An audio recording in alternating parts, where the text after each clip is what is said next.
My name is Charlie Pacello, and I'm a veteran. I come from a, thank you very much. That's right. I come from a family of veterans. My grandfather was in World War II. Fought in North Africa with Patton, and we're fighting an enormous evil at that time, an unspeakable evil. My dad was in Vietnam. He was a Navy SEAL. Fought 2 tours in Vietnam. I was firstborn son, and the war was still raging inside of him when he came back. I witnessed a lot of violence between my parents, interpersonal violence, because the trauma that is experienced gets passed down the generations. It does not end unless we deal with it and face it and acknowledge the truth that is existing within us. I watched my mother being thrown. I watched a lot of things. And what I learned is that we didn't have the tools then to be able to face within us what we needed to face. Now, PTSD is something that I experienced intensely. My service was in the Air Force, and I started out as a young man who was filled with passion and idealism, wanted to serve my country.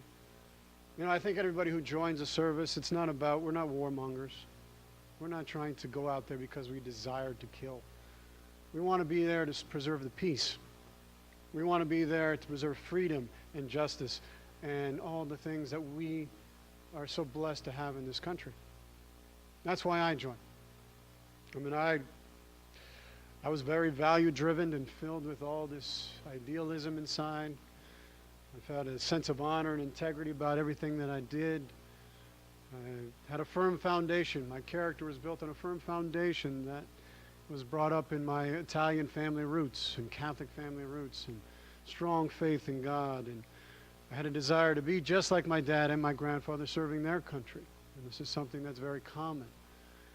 And it was to preserve and honor and protect all of life, and even willingness to sacrifice my own life so that others might go on, and that others would be able to live in a world that would one day be free of war, that my efforts and contributions would lead to that.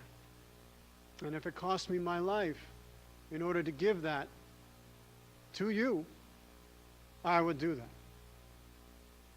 That's the true warrior's code. That is the warrior ethos in its fullness and integrity.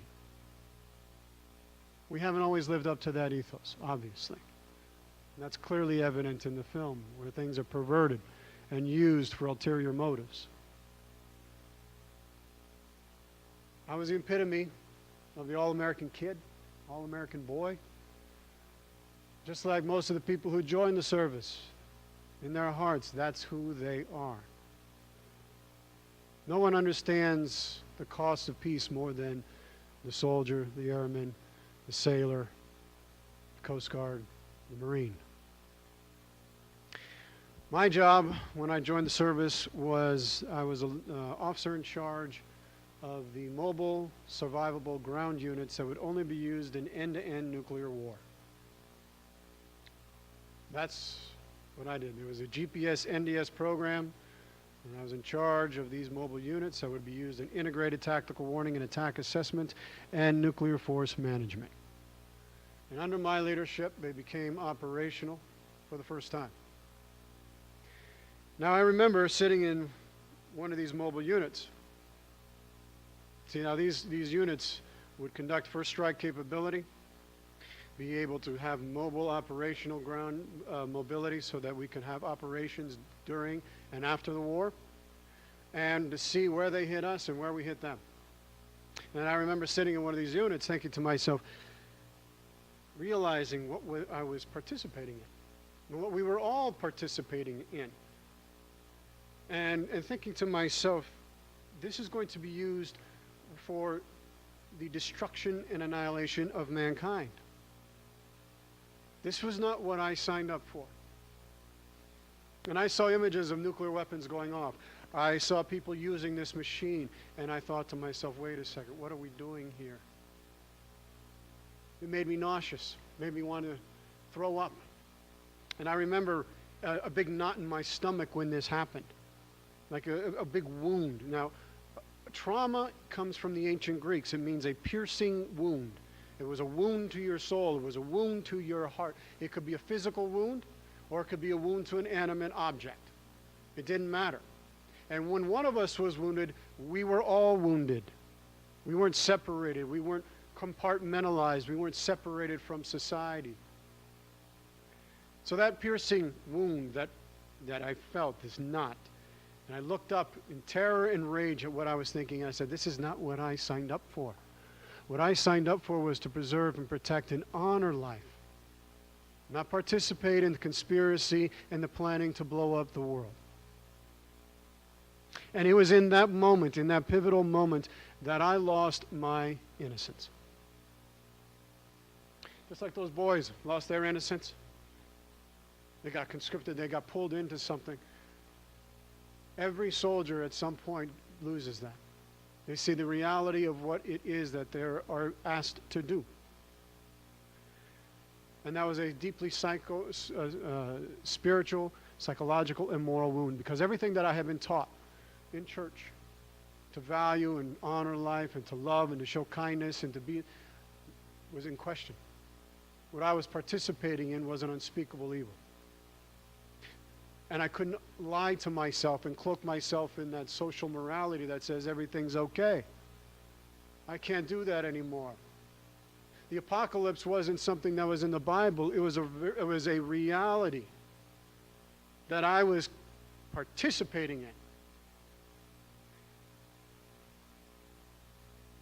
And I felt that everybody was avoiding it, not acknowledging it, just doing what they were supposed to do. And I felt betrayed by my country.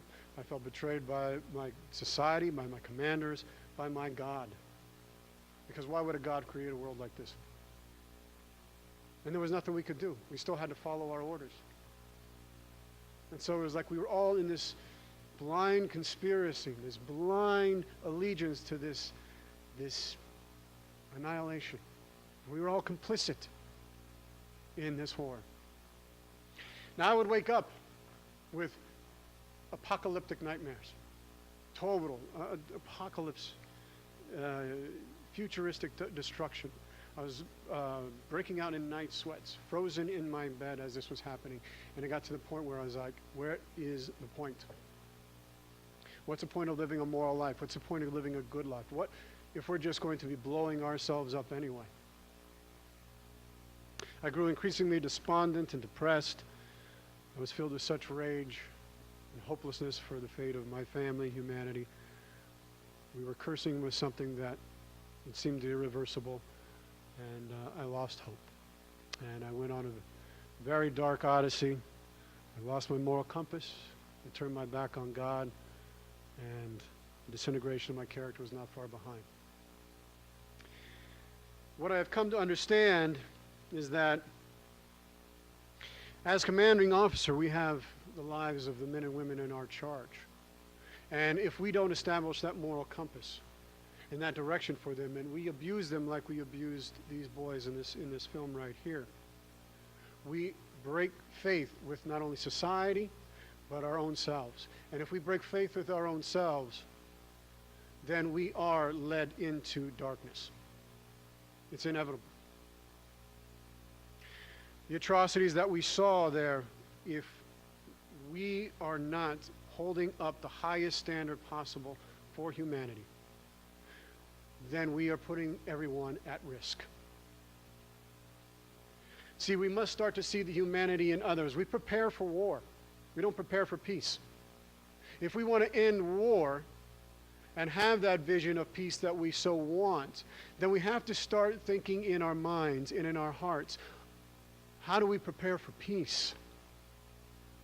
We have an economy that is geared, and it's geared towards war. So $800 billion a year of our economy goes to the Defense Department. That's more than the entire, all the other countries in the world combined. We have to see another way. Einstein says that we can't solve our problems on the same level that it was created. We can't start it if we're having it originates in fear and terror, and somebody's going to threaten my life, and these where our ideas sprung from, that we needed to defend ourselves. Or we have to change our consciousness about this. We have to change our ideas about this and see that we can't force peace. We can bring understanding to others, and that will bring peace. Now you ask just about any person who has ever fought in war, and they will say, we need to end wars, because they understand the value of peace more than anyone. They know the price that is paid. They understand the fragility of life. They lost their brothers. They participated in things that are unspeakable, and yet they are the ones that carry the wisdom to understand the value of changing our way of thinking, because they know. We can't ostracize them. We can't separate them from society. They are to be welcomed back as the guardians of peace, because they understand what it costs and what it is. And they understand the value and preciousness of life. Because life is precious. Life is beautiful. General MacArthur said that the soldier, above all others, prays for peace. For it is the soldier that must suffer and bear the deepest wounds and scars of war. How do we do this? You know, we want to make peace and have it in the world. We start it right here, in your communities. You change your thoughts. You have an angry thought. You have a judgmental thought. You have a painful thought. Change it to a one filled with joy. See the light in the other human being as your own light. See the joy in another human being and connect with that. Extend kindness. Just an act of kindness carries ripples effects. Don't see them as separate from you. See them as your brother. See them as your sister. Find love in your hearts. Jesus said that it's easy to love, and I'm paraphrasing it, it's easy to love our friends. It's a lot harder to love our enemies. But they're probably the ones that need it the most. And it takes strength and it takes courage to come from a place where we no longer want to harm or cause pain in this world anymore. Let me close with this one little thing. There have been societies in our ancient past that have lived in peace. The ancient Aryans in the 1500s and 1600s, which were some of the original Indo-European communities, lived in a society that was peaceful. They loved one another. They showed gratitude and welcoming, and they looked at everyone as a sacred human being. That everyone had sacred human rights. We must take those lessons and apply that today. Every one of us, every human being, has a sacred right to exist.